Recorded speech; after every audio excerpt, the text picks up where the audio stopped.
Welcome to English Kane. আজকে আমরা দেখব ফিউচার অ্যাক্টিভ প্যাসিভ।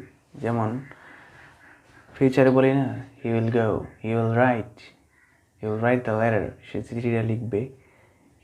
আমি একটা দিয়ে বুঝাবো, এখন থেকে আর বেশি বারবার বলবো না। আপনি ভার্ব তো জানেন, আপনি খালি চিঠি লেখা রাইট, খাওয়া কি, ঘোরা কি, তারপর যাওয়া কি, এগুলো তো জানেন। স্ট্রাকচারের অনুযায়ী আপনি বসায় নেবেন। আর এই স্ট্রাকচার ওই সাবজেক্ট প্লাস অবজেক্ট প্লাস এরকম না, আপনি এগুলোর মধ্যে সুন্দর করে প্রবলেম হলে কমেন্ট করবেন। তাছাড়া তো কোনো ওয়ে নেই, এভাবে তো হাজার হাজার জিনিস বোর্ডে আর ওইভাবে লেখা ওইভাবে করা সম্ভব না।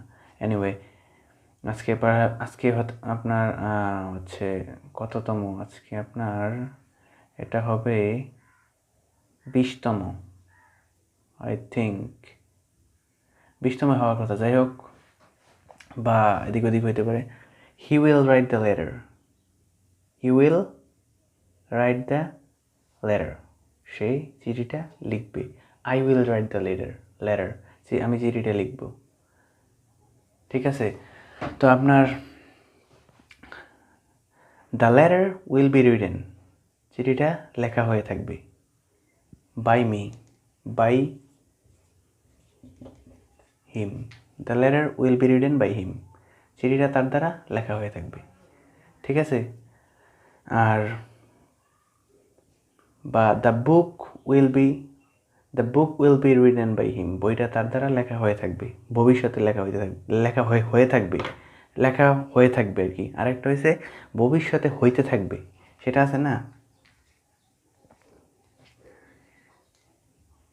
যেমন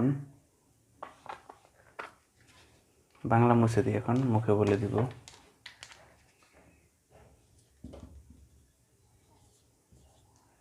He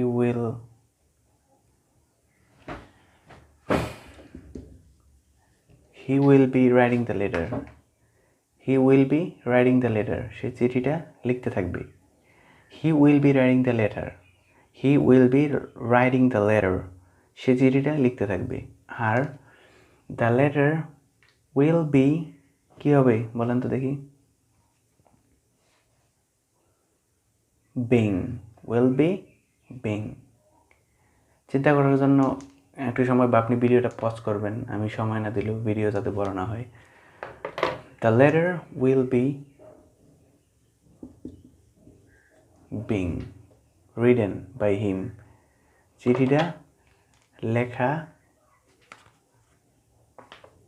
কি হইতে থাকবে তার দ্বারা। The letter will be being written by him. চিঠিটা তার দ্বারা লেখা হইতে থাকবে। The book will be being written by him. বইটা তার দ্বারা লেখা হইতে থাকবে। আর সেটারই কি, he will be writing the letter. সেই চিঠিটা লিখতে থাকবে। I will be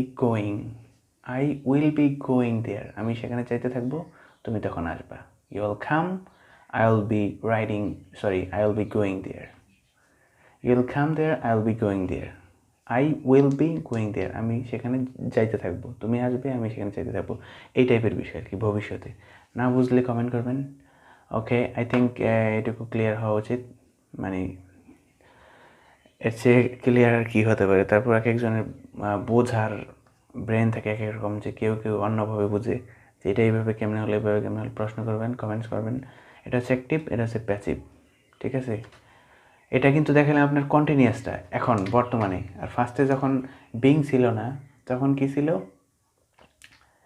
বিং হইলে কি ভবিষ্যতে হইতে থাকবে, বিং হইলে ভবিষ্যতে হইতে থাকবে। দুইটাই কিন্তু ফিউচার। একটা হলো ফিউচার, এখন যেটা, এটা হচ্ছে ফিউচার কন্টিনিউয়াস। ঠিক আছে? এখন যেটা দেখাচ্ছি এটা হচ্ছে কন্টিনিউয়াস। বিং ছাড়া যেটা ছিল, এই যে বিং ছাড়া, তারপর রাইটিং ছাড়া যেটা ছিল, সেটা কি কন্টিনিউয়াস ছিল না। ঠিক আছে? আর এটা হচ্ছে ভবিষ্যতে চলতে থাকবে এটা। Okay, I think clear. Okay, thank you.